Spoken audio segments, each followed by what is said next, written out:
Hi, welcome back to my tutorial. Today I'm going to start a fresh series of algorithms and data structures, and I'll be using Python to show how we can achieve that. And as many of you might be knowing, the algorithms come really handy, so I thought having a refresher will benefit everybody. So without wasting any more time, I think let's get started. Since this is my first session, I'll probably start with a really basic one, and in future videos we'll try to deal with the other algorithms that are much more complex in nature. So for this tutorial I'll be using Python. I have got 3.6 version installed, and then for my code editor I'll be using Visual Studio. It's open source, so you can go and install it on yourself. If anybody need any help how to set up Python or how to install the code editor, do let me know in comment section, and then I'll try to show you how to do that. But for now, I'm assuming that you are pretty much familiar, or at least you have some understanding on how to install the editor and then how to use Python. So let's the first one that I wanted to start in this series, it's basically it's called an Euclid algorithm or Euclidean algorithm, whatever you prefer to call it. Basically what this does is it basically finds out the greatest common denominator, or what we call it as a GCD, so between the two numbers. So I'll just put a comment, you have to find GCD of two numbers. All right, so for this, the way I'm going to do this, I'm pretty sure there are different ways of doing it, but I just wanted to keep it simple. So let's start with defining a function. I will call this as a GCD. I will give this as number A and B. Then so how we do that? Before kind of I get into the code, let me show what I mean by GCD. I'm pretty sure you know this already. So greatest common denominator is a number that divides two number without leaving any reminder. So basically, let's say if I take the example of 20 and 8, the largest number or the biggest number that divides both the number without any reminder would be 4, because 20 divided by 4, it goes 5 times, the remainder is 0, and so is 8. 8 divided by 4 is 2 times, and the remainder is 0. So it's a really simple in concept. So what I do is, here I'll start a while loop, while b not equal to 0. Basically we'll have to iterate in this because the example that I gave that was a pretty straightforward, right? But let's say if you have some number that's not doesn't leave a reminder during its first attempt, then you have to iterate till you find the number that divides both the number and then leaves a reminder as 0. So what I do is, I'll take a temporary variable, I'll call it as temp, I'll assign that a value of A. Now I will assign A is equal to B. Then probably to debug the code, you can always go ahead and add print command. All right, so let's let me explain a little bit more how to get this done. So basically, we spoke about what GCD is, and I kind of started also showing you how we can write this in Python. For the better understanding of everybody, let's do this. Let's try to show the values of different variables so that you get a feel how this thing works and how the values are being exchanged.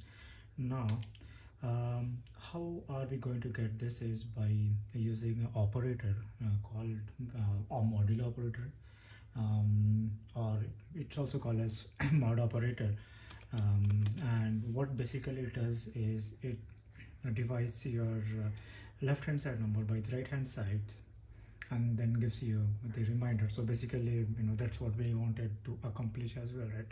GCD is a way of finding a number that divides number without leaving any reminder. So this operator in Python will help us in getting that. So, and that is represented by a percentage sign here, and then I do b.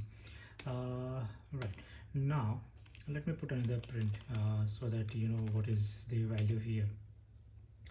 Now once I get this as 0, I will come out the loop, and then I will return a, which will be my GCD. Now let's so this is pretty much this should give you the GCD.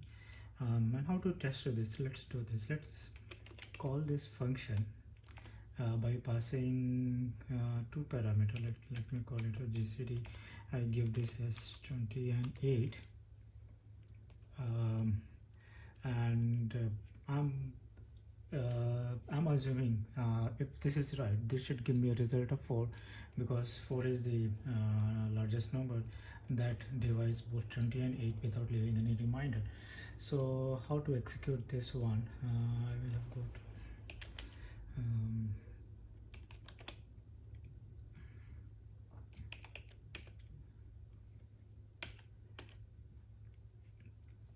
I will just minimize this window for now so you can see this better.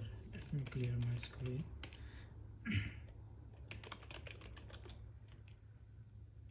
Sorry.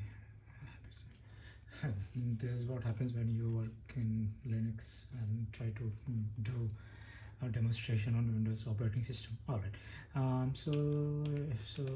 Anyone familiar with Python, you already know. All I have to do is just do Python, and then let's try to execute this one and see. Sorry, again, my bad.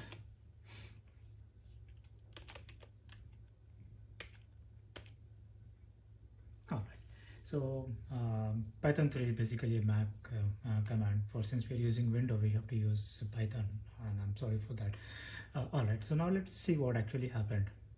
So we got the result 4, which is what we were expecting, right? Because 4 is the one that divides both 8 and 20 without leaving any reminder. I just wanted to see what the program did and how it worked. And this was the reason why I had all these print messages in between, as that will help you understand how the program is trying to do that. So if you see this function here, we are just passing two parameters. Now the intention of b is not equal to 0. The reason for this loop, I think it will make it should make more sense now, because we need a number that leaves 0 reminder, and this is what we are doing here. So we are basically dividing, we are trying to get the reminder by this operation. So as long as this b value stays not equal to 0, this loop will continue. And probably I'll also show you using some other example where it takes a few iterations to find GCD. So while reminder is not equal to 0, this is what basically this loop means. I'm assigning the value of a to a temporary variable, and then so if you see this, and then here the value of b is getting assigned to a. So this is what the first print says. It says the value of my a is 8 here, value of b is 8 here, and then temp is 20, right? Because this is what we are passing here in the function. A is 20 and b is 8, and after this operation, the value kind of is now a has got a value of 8, b has got a value of 8, and then temp variable has got a value of 20. Now in the next line, I'm trying to find the reminder of the operation, and here, since I've assigned temp a value of a, so basically what I'm doing is I am dividing a with the value of b and getting the reminder. So when I divide 20 by 8, I get a reminder of 4. So that's why I have the another. That's what the other next print is displaying. It gives me a reminder of 4. Now since b is not equal to 0, the loop continues, right? Now if you come here again in the next line, if you see here, the value has been set to 448 because this all operation kicks in, right? Or if you remember earlier, we assigned the value of b to a, so now temp becomes here 8, and then here we are again reassigning b, which is a reminder, and becomes 4. So this print shows a as a 4, b as a 4, and temp as 8. And now in the next line we are again trying to find the reminder by dividing 8 with a value of 4, and that's where we get a 0, and this will come out of the loop.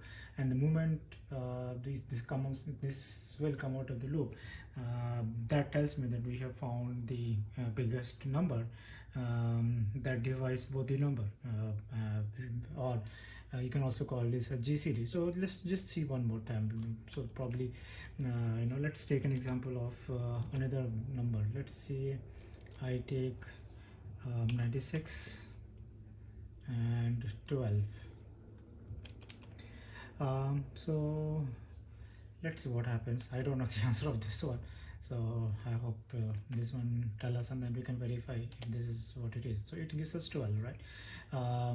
Now the reason being, 12 divides itself without leaving any reminder, and then 12 also divides 96.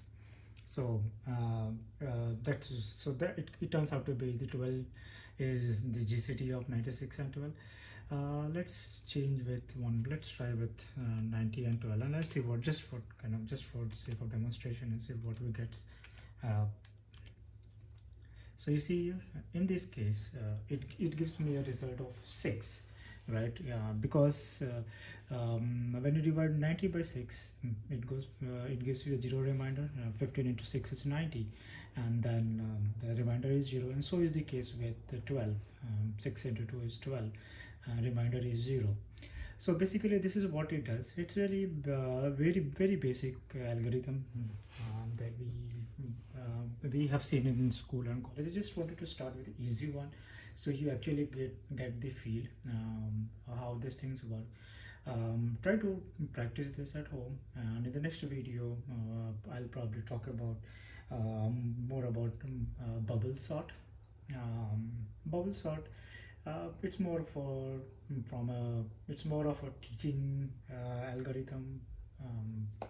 You will not find much of its uses in real life.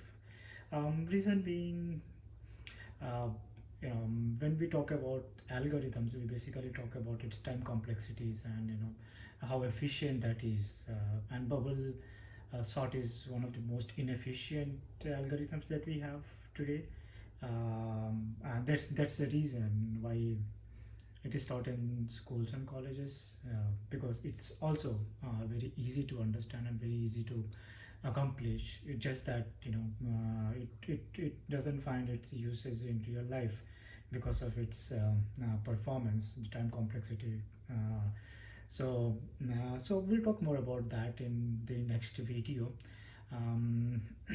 But do let me know how you liked this video, and if you have any suggestions or recommendation, please feel free to leave that in comment section.